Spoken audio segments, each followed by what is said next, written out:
Hello, una vez más estamos aquí para proseguir los estudios. Muy importante que podamos entender estas cosas. Llegamos a un convencimiento de que necesitamos hacer reformas. Cada día que pasa en la historia de la raza humana están sucediendo cosas increíbles que se han alejado más de la verdadera relación y adoración de nuestro Padre Celestial y su Hijo amado, Jesús, el Mesías.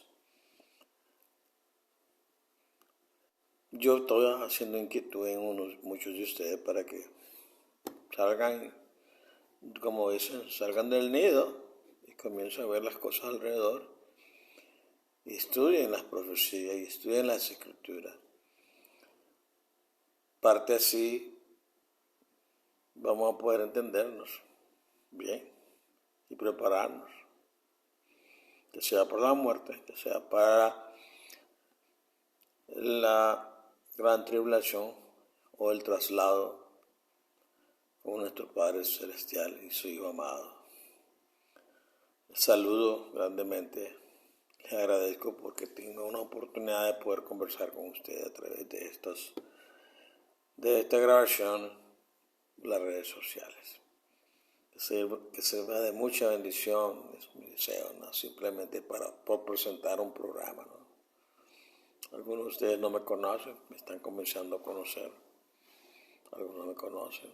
Les agradezco por el apoyo de sintonizar y también mandar estas enseñanzas a otros que necesitan saber. Esta vez vamos a hablar siempre acerca del Día del Señor. ¿Qué es lo que pasó con el Día del Señor? Esto pasó en el Día del Señor.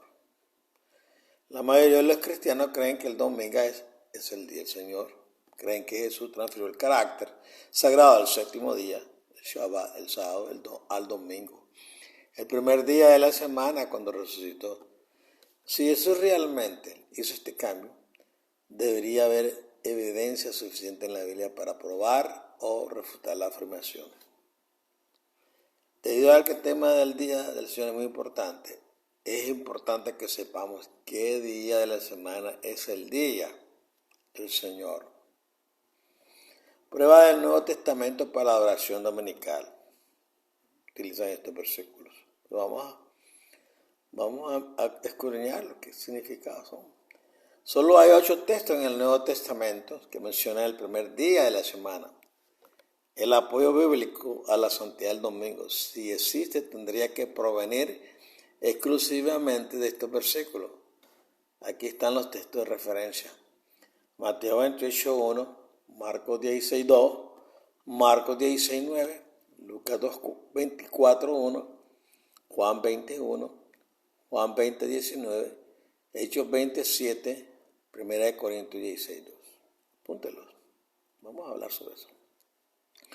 Los primeros 6 textos se refieren a la resurrección de Jesús el primer día de la semana, un hecho bien conocido. Sin embargo, ninguno de esos textos dice nada sobre el carácter sagrado del domingo. De hecho, Lucas 2, 23, 56 señala que un grupo de mujeres no preparó el cuerpo de Jesús para el entierro el viernes, el día llamado preparación, sino que descansó el sábado, según el mandamiento. Obviamente, en el momento de su muerte, Jesús no había informado a sus seguidores que el cuarto mandamiento iba a quedar anulado debido a su resurrección.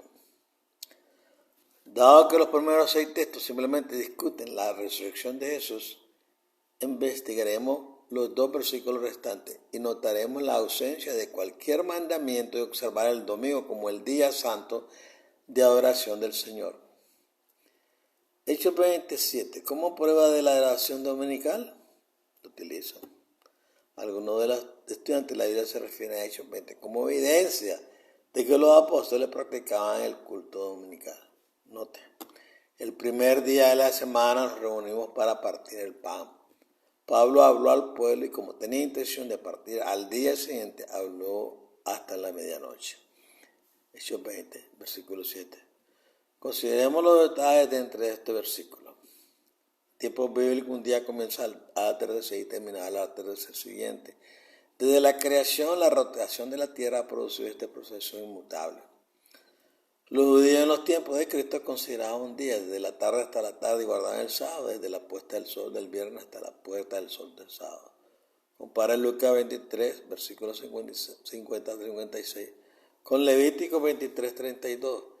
Entonces, el momento real descrito en Hechos 27 es el siguiente.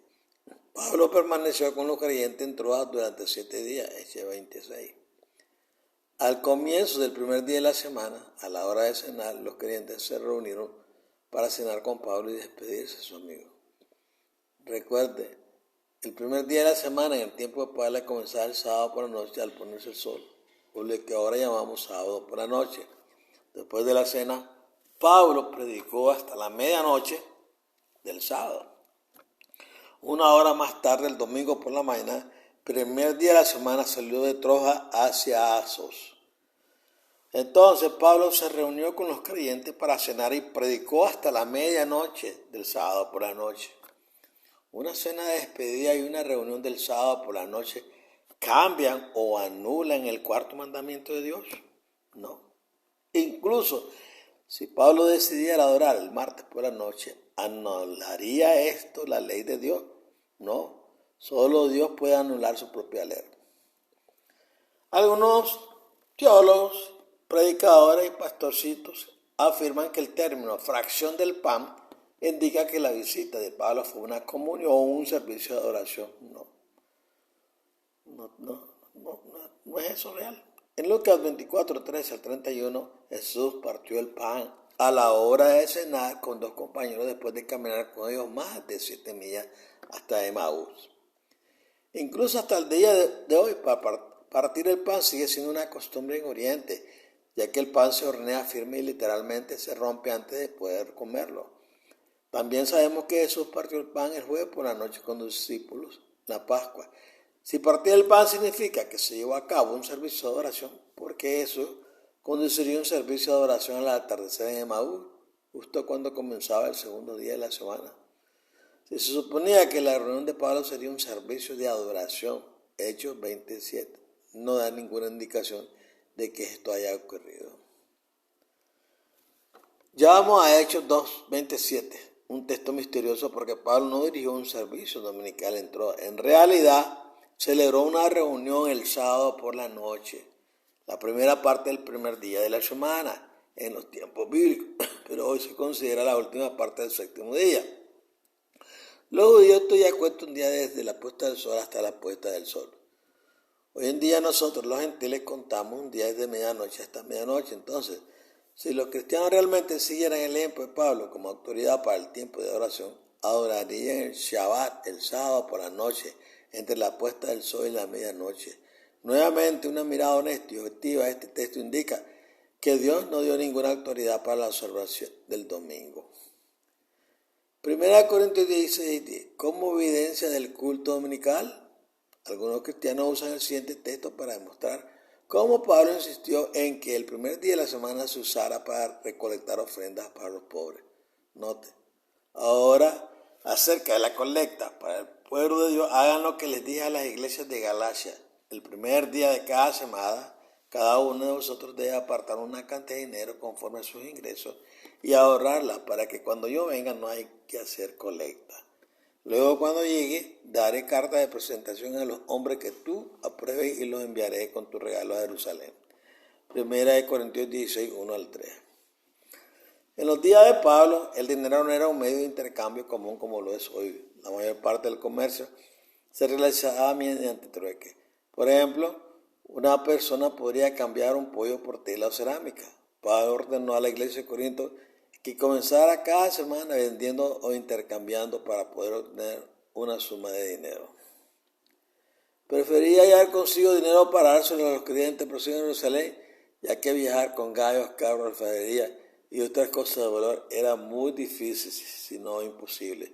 En consecuencia, pidió que se ocuparan de este asunto a primera hora después del sábado. Compárase con Nehemías 13:15. Nuevamente la pregunta apropiada es: ¿cambia o anula la instrucción de Pablo el cuarto mandamiento? No. de nada. Pensamientos sobre Romanos 6 y el culto dominical. Actualmente, la razón más común por la que los cristianos adoran el domingo es porque Jesús resucitó de entre los muertos el domingo por la mañana. El primer día de la semana, si la resurrección es importante y la Biblia si ofrece una celebración de la resurrección, se llama bautismo. Note que dice Pablo, ¿qué pues diremos? ¿Seguiremos pecando para que la gracia aumente? De ninguna manera, morimos al pecado. ¿Cómo podemos seguir viviendo en él? ¿O no sabéis que todos los que fuimos bautizados en Cristo Jesús, fuimos bautizados en su muerte? Por tanto, mediante el bautismo fuimos sepultados con él en la muerte, para que así como Cristo resucitó de entre los muertos por la gloria del Padre, así también nosotros vivamos una vida nueva. Romanos 6, versículo 1 al 4. Sin embargo, el bautismo cambia o anula el cuarto mandamiento de nada. De hecho, ninguno de los 8 textos del Nuevo Testamento dice que la santidad del séptimo día fue transferida al domingo. ¿Quién fue clavado en la cruz? Pregunta. Muchos cristianos creen que los 10 mandamientos fueron clavados en la cruz. Si esto no ocurre, entonces, ¿qué fue lo que fue clavado en la cruz? La mayoría de las personas se sorprenden al saber que las ceremonias relacionadas con los servicios del santuario, que eran una sombra o explicación del plan de salvación, eran clavadas en la cruz. La palabra clave aquí es sombra. Note lo que dijo Pablo. Porque en Cristo habita corporalmente toda la plenitud de la deidad, y a vosotros os ha sido dada la plenitud en Cristo, el cual es cabeza sobre todo poder y autoridad. Cuando estabas muerto en tus pecados y en la incircuncisión de tu naturaleza pecaminosa, Dios te dio vida con Cristo. Él nos perdonó todos nuestros pecados, habiendo anulado el código escrito con su reglamento que estaba contra nosotros y que se oponía a nosotros, se lo quitó clavándolo en la cruz. Por lo tanto, no dejéis que nadie os juzgue por lo que coméis o bebéis, o por una fiesta religiosa, una celebración de luna nueva o un día de reposo. Estos son una sombra de las cosas que estaban por venir. La realidad, sin embargo, se encuentra en Cristo. No dejéis que nadie que se deleite en la falsa humildad y el culto de los ángeles los descalifique para el premio. Colosenses 2, versículos 9 al 18. Si examina estos versículos detenidamente, verá que Pablo está analizando las regulaciones relativas a las fiestas religiosas, la observancia de la luna nueva y los días de reposo. Los días de reposo a los que se refiere Pablo no son el séptimo día del cuarto mandamiento. Más bien el término días de reposo se aplica a los días de fiesta del sábado, como la Pascua o el día de expiación, Levítico 16, versículo 31. Los días festivos a menudo caían en días diferentes de la semana, como nuestro cumpleaños, porque ocurría en la misma fecha cada año. Estos días festivos eran sábados especiales de descanso que señalaban diferentes aspectos del ministerio y la muerte de Jesús.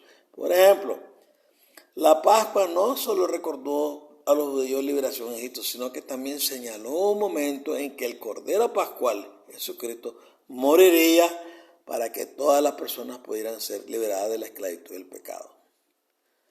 Los judíos confundieron la ley de los 10 mandamientos con la ley dada a Moisés, de forma muy parecida a como lo hacen los cristianos hoy en día. La permanencia de la ley de Dios versus la ley de Moisés se puede ver de varias maneras.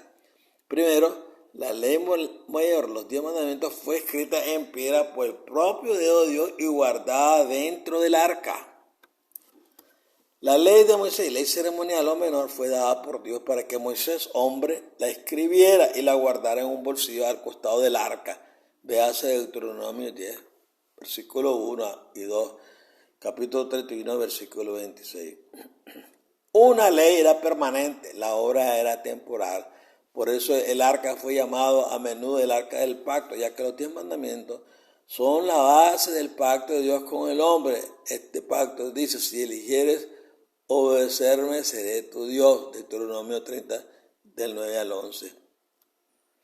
¿Qué pasa con Romanos 14 como prueba para la oración dominical? ¿Qué pasa con Romanos 14? Algunos cristianos usan Romanos 14 para demostrar que no importa qué día de la semana usemos para adorar a Dios.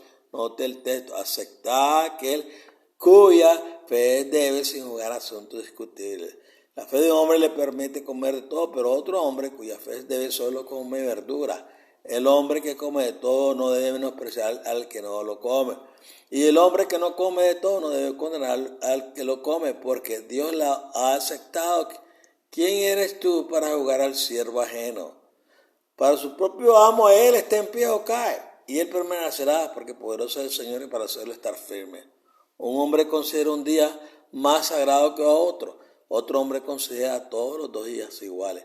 Cada uno debe estar plenamente convencido de su propia mente. El que considera especial un día, así lo hace ante el Señor.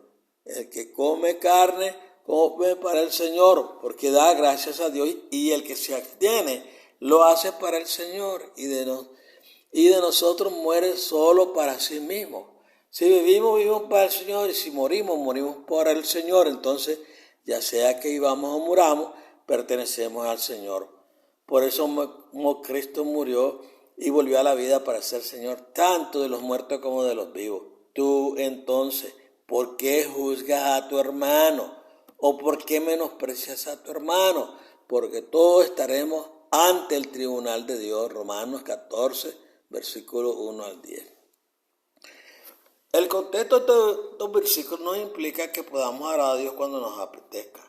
No, este texto aborda un problema específico en el que tuvieron que lidiar los primeros cristianos, a saber, la costumbre religiosa de los judíos. En otras palabras, si un nuevo creyente en eso sentía que necesitaba observar la Pascua, Pablo no lo condenaba, excepto para decir que su fe era débil.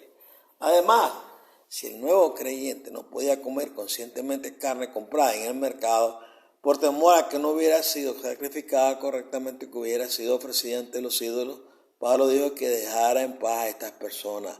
Los judíos no compraban ni comían carne a menos que fuese sacrificada según el código mosaico, Levítico capítulo 19, versículo 26. Hoy en día muchos clérigos, muchos apóstoles, muchos enseñadores utilizan este texto como apoyo para el culto dominical. Sin embargo, me pregunto si esta misma libertad se ofrecerá a aquellos que elijan honrar el 4º mandamiento de Dios cuando se establezca el gobierno político religioso mundial durante la gran tribulación. Algunos creen que Pentecostés cayó en domingo durante el año en que Cristo murió, lo que demuestran que el domingo es el día santo de Dios, pero Pentecostés siempre ha caído en domingo desde el Éxodo. La ofrenda de la bebida mecida siempre se hacía el primer domingo después de la Pascua, y Pentecostés seguía sus 50 días después, contando inclusive ocurriendo siempre en domingo, Levítico 23. Entonces, si la fiesta anual de Pentecostés ocurrió en domingo durante más de un milenio antes de que Jesús estuviera en la tierra, ¿cómo anula esto el 4º mandamiento? No es así. Por último, algunos clérigos afirman que el 9 de los 10 mandamientos se mencionan en el Nuevo Testamento, pero falta el 4º mandamiento. Esta afirmación no es cierta. De hecho, la ausencia de cualquier argumento por parte de los judíos o los judíos conversos indica la suposición por parte de los escritores del Nuevo Testamento de que el sábado permanece intacto sin lugar a dudas, especialmente cuando se considera la abundancia de controversia sobre el tema de la circuncisión o el consumo de carne ofrecida a los ídolos. Sin embargo, Pablo aclara este asunto en el Nuevo Testamento diciendo: queda pues un reposo sabático para el pueblo de Dios, porque cualquiera que entre en el reposo de Dios también descansa de su propio trabajo, como Dios lo hizo del suyo. Hebreos capítulo 4, versículos 9 y 10. ¿Cuál es la ley más grande? Como era de esperar de una sociedad legalista, a los judíos les encantaba discutir sobre sus leyes. Un abogado experto incluso desafió a Jesús con una prueba para ver cuál ley era mejor. Mateo 22, versículos 34 al 40. Creo que la espiritualidad de los judíos degeneró en un gran sistema legal de oscuridad, porque generalmente malinterpretaban el propósito de las leyes de Dios. Mateo 23, versículos 2 al 15. Cuando el apóstol Pablo comenzó a explicar los propósitos y relaciones entre las leyes ceremoniales y la ley moral de Dios, se puede comprender el odio judío ejercido contra él. Pablo afirmó que las leyes de Moisés habían inspirado y esto era más de lo que los judíos podían tolerar. Pablo fue capturado y finalmente decapitado por sus convicciones. Hechos, capítulo 21, versículo 27 al 36. Pablo es muy explícito en Colosenses 2 y Efesios 2 en que las leyes clavadas en la cruz eran sombras de la realidad y estas leyes que gobernaban la constitución de Israel llegaron a su fin en la cruz. Ahora bien, en Cristo no hay judíos ni gentiles.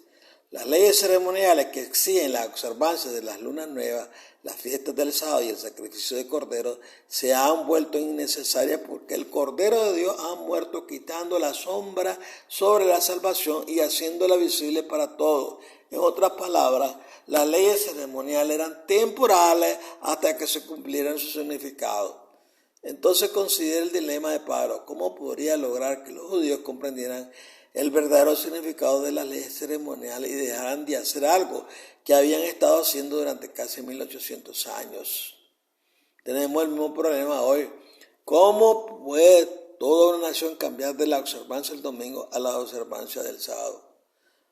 Pablo es muy claro en Hebreos 10 y Gálatas 3 y 4, que estas ceremonias nunca trajeron salvación a los judíos en primer lugar, más bien eran temporales y estaban diseñadas para enseñar cómo ocurre a la salvación. El problema es que hoy la mayoría, los cristianos, piensan que la fe y la gracia hacen innecesaria la ley moral. ¿El amor entre marido y mujer elimina la necesidad de fidelidad? No. La convivencia tampoco convierte a dos personas en casadas. La relación entre amor y obediencia es simple. Dios concede la salvación a todo aquel que esté dispuesto a hacer su voluntad. Él no nos concede la salvación basándose en nuestra capacidad de hacer su voluntad. Demostramos nuestra disposición al recibir fuerza de Dios para hacer lo que Él quiere. Pablo entendió este proceso, véase Romanos 7. De hecho, a lo largo de su vida, Pablo observó fielmente el séptimo día sábado, véase Hechos 13:44, 16:13, 17:22, 18:4 y versículo 11. Es más, Jesús mismo señaló que el séptimo día sábado seguirá siendo sagrado muchos años después de su ascensión. Vea Mateo 24:20. No se puede romper un mandamiento. Si asumimos la posición de que Jesús clavó el cuarto mandamiento en la cruz, entonces debemos concluir que también clavó los otros 9. Todo lo que hagamos con el cuarto mandamiento, también debemos hacerlo con los otros 9. Este tema se convertirá en una distinción importante entre aquellos que aman a Dios y aquellos que se rebelan contra Él. Durante el derramamiento de los juicios de Dios, los 10 mandamientos no son negociables.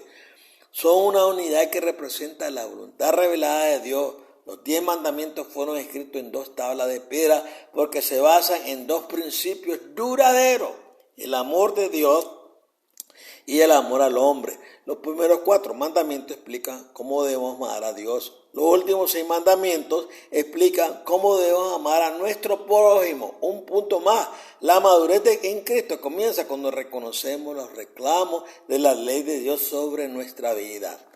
Luego, al darnos cuenta de nuestra gran debilidad, poner nuestra fe en Jesús para que podamos cumplir su ley a través de su poder interior. Pablo sabía que todos los 10 mandamientos estaban intactos. Él dijo: ¿qué diremos entonces?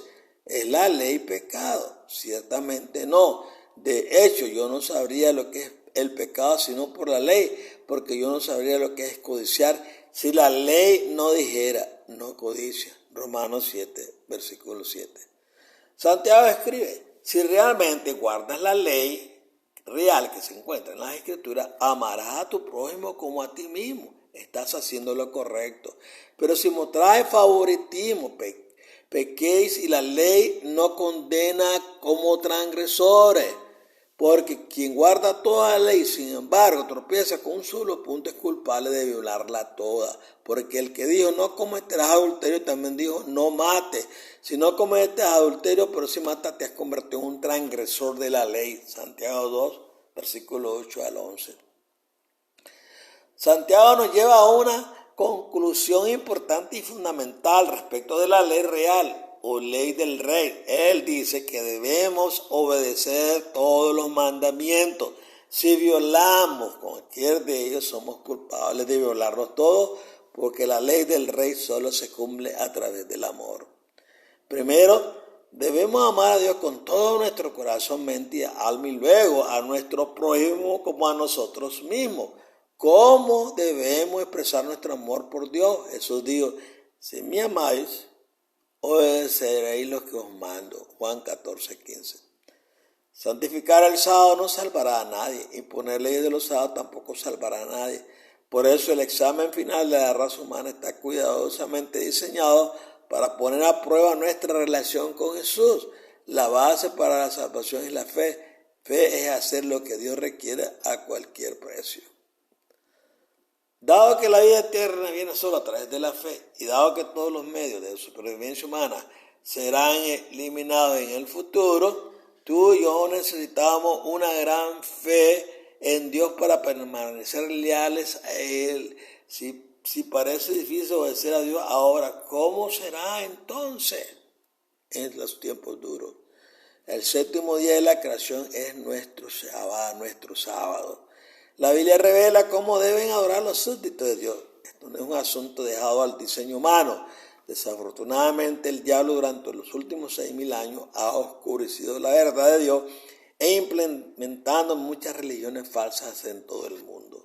Por ejemplo, supongamos que hoy viniste a la Tierra en una nave espacial y conociste a 3 líderes religiosos. El primer líder es musulmán, el segundo judío y el último cristiano.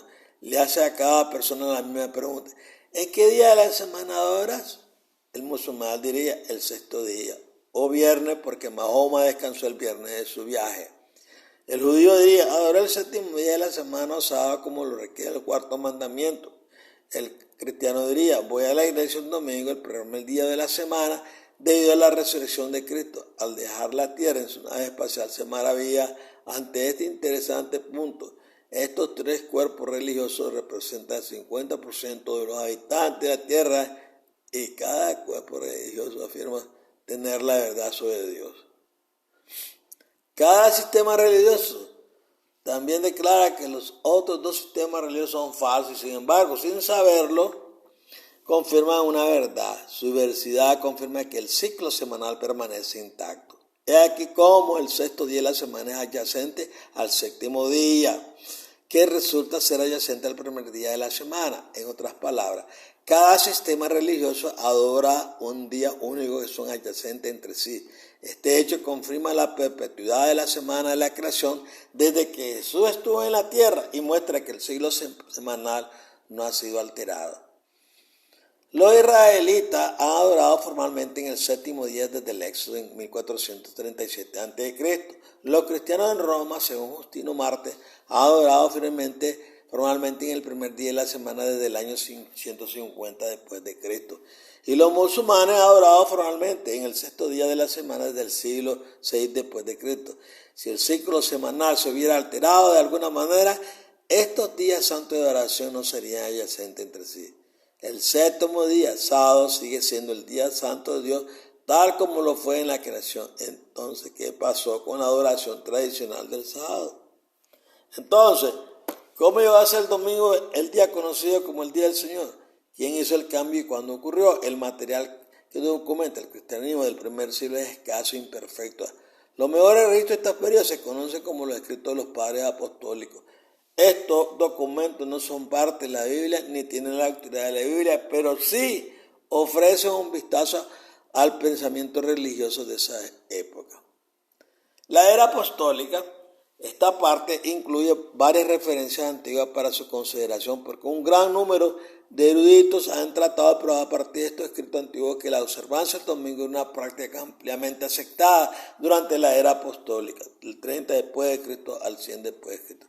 Sin embargo, los primeros cristianos revelan un proceso siniestro en marcha. Los escritos revelan cómo la palabra de Dios se corrompió, incluso en manos de personas bien intencionadas. Considere esta referencia y saque tus propias conclusiones. La primera mención de la adoración ocurre alrededor del año 97 después de Cristo, Cuando Clemente de Roma escribió a los creyentes de Corinto, él escribe: por lo tanto, si estas cosas manifiestas para nosotros, y puesto que miramos la profundidad del conocimiento divino, nos corresponde hacer todas las cosas en su debido orden que el Señor nos ha mandado hacer en ese momento determinado. Él ha ordenado que se realicen ofrendas, que se presenten, y servicios que se realicen, y que no de manera inflexiva ni errónea, sino en los tiempos y horas señalados. Como puede ver, Clemente no habló ningún día de la semana en particular para la oración. Sin embargo, se incluye esta cita temprana porque algunos eruditos afirman que Clemente de Roma defendió la observancia del domingo en el año 97 después de Cristo. Aquí hay otra referencia temprana que la gente suele utilizar para apoyar la observancia del domingo en la iglesia cristiana primitiva. Plinio, el joven, el gobernador pagano de Bitinia, escribió esta declaración alrededor del año 107 después de Cristo. Escribiendo al emperador Trajano, le pidió consejo sobre la asamblea cristiana en su provincia. En ese momento, los líderes romanos anticiparon revueltas civiles en varias provincias y Plinio se mostró especialmente cauteloso con una nueva secta de personas llamados cristianos. Él escribe: ellos, los cristianos, afirman que todas sus culpas o error fue que se encontraron en un día determinado antes de que amaneciera y se dirigieron en forma de oración a Cristo como algún Dios. Una vez Plinio nos dijo qué día de la semana se reunían los cristianos. Todo lo que podemos aprender de él es que se reunieron para orar antes que amaneciera. Era posapostólica. A medida que el cristianismo se extendió por todo el imperio romano, se hicieron ciertos compromisos y transformaciones dentro del cristianismo por diversas razones. Inicialmente, los cristianos en Roma eran considerados una secta peligrosa, ya que se negaba a considerar a César como un Dios divino. Sin embargo, con el paso del tiempo, el cristianismo empezó a atraer a los educados y ricos de Roma. Estos individuos podían permitirse manuscritos y tenían influencia dentro del gobierno de Roma. Hacia el año 150 después de Cristo, los cristianos romanos y los paganos habían encontrado áreas de respeto mutuo. Por esta época, un hombre bien educado llamado Justino Mártir se convirtió al cristianismo y también trató de suavizar la hostilidad existente entre romanos y cristianos. Una área de compromiso fueron las reuniones religiosas del domingo. Los romanos consideraban el domingo un día festivo. Cuando los cristianos en Roma comenzaron a orar el domingo, descubrieron que encontraron poca resistencia, ya que los paganos consideraban el domingo un día festivo. Justino Mártir escribe: pero el domingo es el día en que todos los celebramos, nuestra asamblea común, porque es el primer día en el que Dios, habiendo realizado un cambio en las tinieblas de la materia, hizo el mundo. Y Jesucristo, nuestro Salvador, resucitó aquel mismo día de entre los muertos. Es interesante la justificación de Justino Mártir para celebrar una asamblea común el domingo. Citó la separación de las tinieblas y la luz en el primer día de la creación como motivo para celebrar una asamblea común. Y luego, la resurrección de Jesús. Mártir no ofreció ninguna autoridad bíblica para celebrar una asamblea el domingo, pero sus comentarios sí apoyan la idea de que los cristianos romanos estaban ansiosos por divorciarse de la cuna del judaísmo. El cristianismo no tenía una oficina central en aquel día y cada ubicación geográfica ajustaba la doctrina para satisfacer sus necesidades. Durante la última parte del siglo II después de Cristo, Ireneo, obispo de León, se alarmó ante una serie de herejías que se habían infiltrado en el movimiento cristiano. Sabía que los cristianos en Roma se reunían el domingo y que habían abandonado el séptimo día sábado. Habló en contra de esta práctica cuando escribió: porque el Cristo no anuló la ley, los 10 mandamientos, sino que la cumplió. Ireneo contra la herejía, volumen 1, Biblioteca Cristiana Antenicea. Tertuliano, otro padre de la iglesia, escribió extensamente sobre la doctrina cristiana. Él, como Ireneo, estaba alarmado por las prácticas de ciertos cristianos, especialmente los de Roma, con respecto al séptimo día sábado. Escribió: así pues, Cristo no rescindió en absoluto el sábado, guardó su ley, los 10 mandamientos, restauró el sábado, las obras que le eran propias. Tertuliano, capítulo 14, Biblioteca Cristiana Antinicea. Muchos líderes consideraban la observancia del domingo en aquellos primeros días. El obispo Arquelao escribió en su disputa con Manés. Nuevamente, en cuanto a la afirmación de que el sábado, el séptimo día, ha sido abolido, negamos que él, Cristo, lo haya abolido claramente, porque él mismo era también el Señor del sábado. Cuando el cristianismo llegó a finales del siglo III después de Cristo, la confusión estaba cobrando un alto precio en la doctrina cristiana. Los cristianos se habían extendido a todas las provincias del Imperio Romano. Los cristianos de Alejandro, Egipto, el sur, estaban empezando a defender puntos de vista diferentes a los de Roma, el norte. Se estaba discutiendo la autoridad de la iglesia. La doctrina de la iglesia necesitaba una definición más fuerte y clara.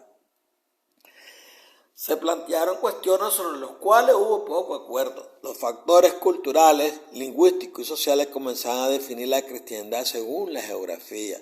El resultado, que podía anticiparse fácilmente, fue una iglesia muy fracturada. Se necesitaba una oficina central para el liderazgo de la iglesia. Los cristianos de Roma creían que estaban en la mejor posición para liderar una iglesia universal, ya que el gobierno romano miraba más favorablemente el cristianismo.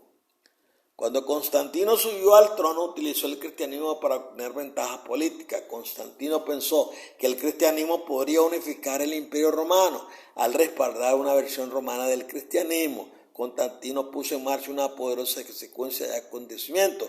En años futuros, la iglesia en Roma dominaría todas las facciones del cristianismo. ¿Qué tienen que ver estos eventos con la observancia del domingo? Los cristianos romanos fueron el primer grupo en adoptar la observancia del domingo. Por extraño que parezca, nunca reclamaron autoridad divina para esta acción. Además, los cristianos romanos no consideraban pecaminoso el trabajo dominical. En cambio, el domingo se consideraba un día de celebración y regocijo, no un día de ayuno o reflexión.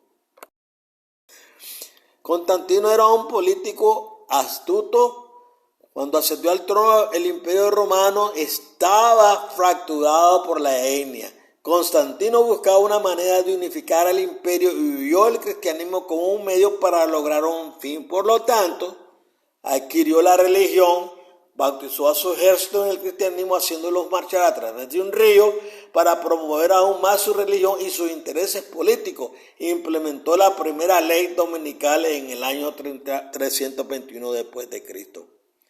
Que todos los jueces, todos los habitantes de la ciudad y todos los comerciantes descansen el venerable día del sol, pero que los que habitan en el campo libre y con plena libertad se ocupen del cultivo de sus campos, ya que sucede con frecuencia que ningún otro día es tan adecuado para sembrar cereales o plantas verdes.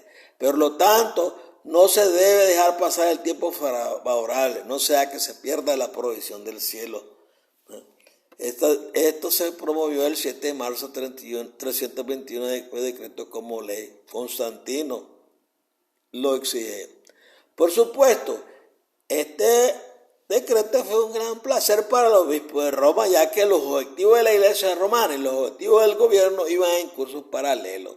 El gobierno quería un imperio estable y la iglesia quería control sobre una iglesia cristiana universal.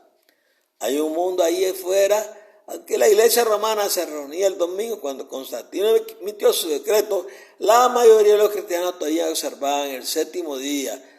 Sócrates escribió a principios del siglo IV. Tal es la diferencia en la iglesia, en el tema de los ayunos. Tampoco hay menos variación en lo que respecta a las asambleas religiosas, porque aunque casi todas las iglesias del mundo celebran los sagrados misterios el sábado de cada semana, los cristianos de Roma y Alejandría han dejado de hacerlo. Lo escribe Sócrates en Historia Eclesiástica, libro 5, capítulo 22.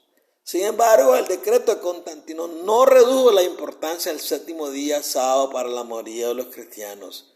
Algo más tendría que ocurrir antes de que se pudiera minimizar la importancia del séptimo día. La iglesia en Roma necesitaba una doctrina elaborada que tratara directamente con el tema del día del Señor. Los líderes de la iglesia en Roma necesitaban presentar un caso sólido ante el cuerpo cristiano.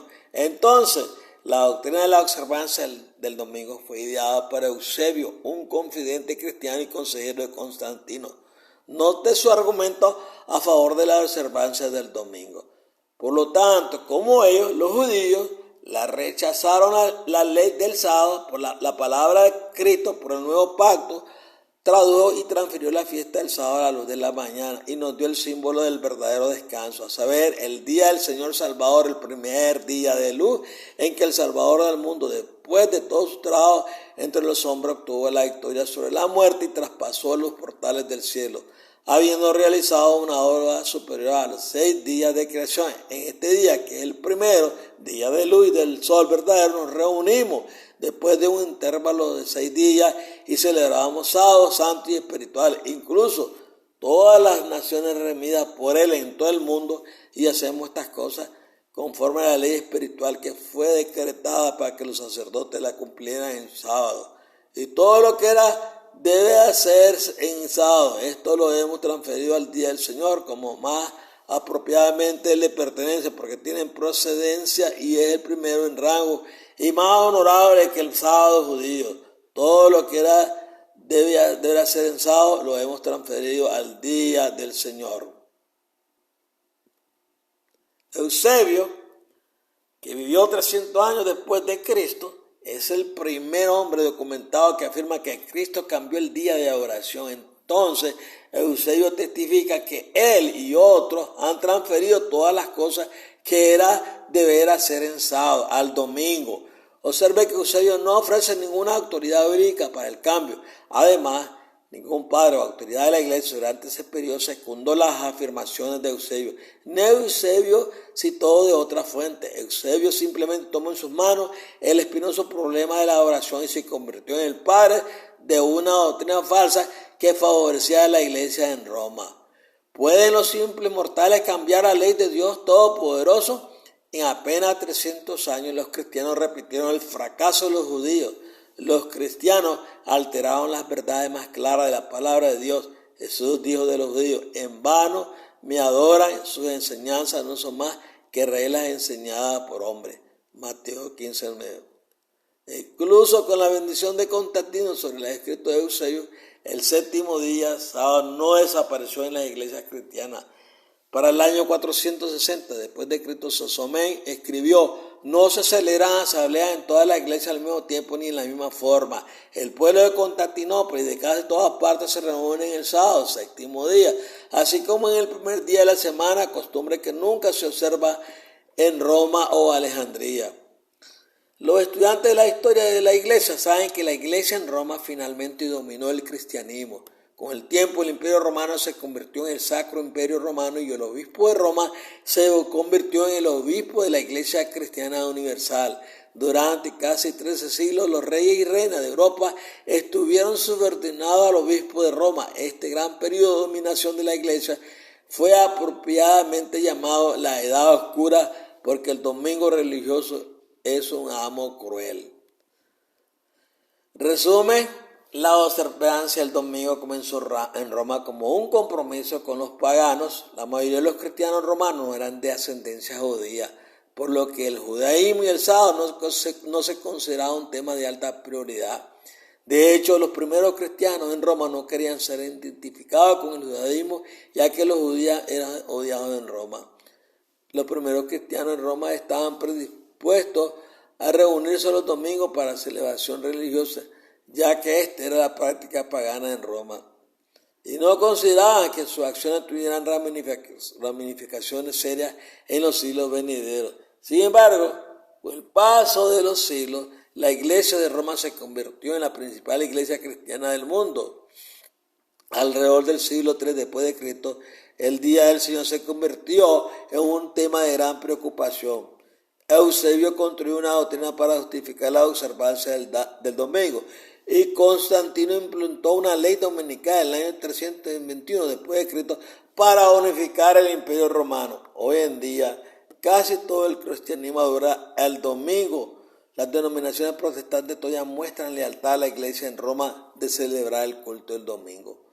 No existe ninguna base bíblica por la santidad del domingo, ni para observar el día del Señor el domingo. El apoyo a la observancia del domingo y su santidad como día del Señor se basa en la tradición y la arrogancia del hombre. La ley de Dios no ha cambiado. Los 10 mandamientos permanecen sin impugnación. Si 10,000 hombres justificaran el cambio del sábado al domingo, esto no cambia la ley de Dios.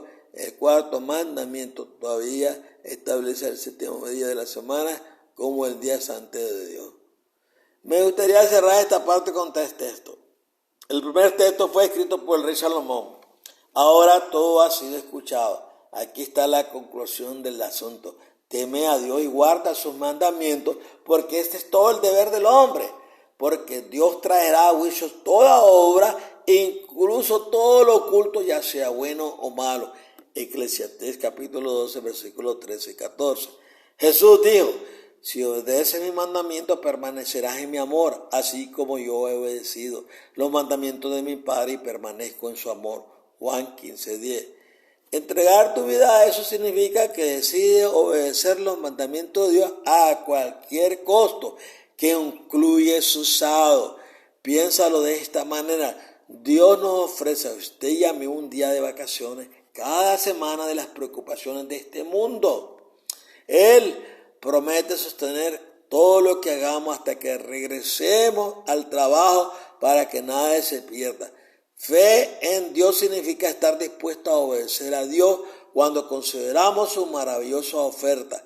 ¿Qué podría impedir que una persona inteligente la acepte? Jesús dice: venid a mí todos los que estáis cansados y agobiados, y yo os haré descansar. Mateo 11:28. Bueno, hemos llegado a esta otra parte interesante acerca del día de oración, y espero que les haya clarificado muchos otros puntos más que quedaron tal vez ahí enredadas en la mente de usted. Bueno, creo que todas las cosas se están llegando a unir, y en estos tiempos que estamos viviendo, ya los últimos días, los posteriores días, el Señor está mandando mucha información que no se dio en los siglos atrás. El siglo XXI está revelando muchas cosas que los cristianos se están quedando admirados, y ellos han decidido estudiar las escrituras más profundamente. En cualquier lugar que se encuentre, en un pueblecito, en un valle, en un rancho, usted adora al Creador debajo de sus rodillas y le dé gracias a Él y le pida sabiduría y entendimiento para que en los momentos de fuego o de prueba usted no pueda vacilar. Bye bye.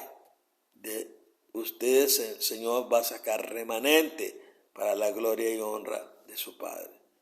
Que el Señor me lo guarde, me lo bendiga, y que la bendición del Señor esté en ustedes. Gracias. Amén. Les amo.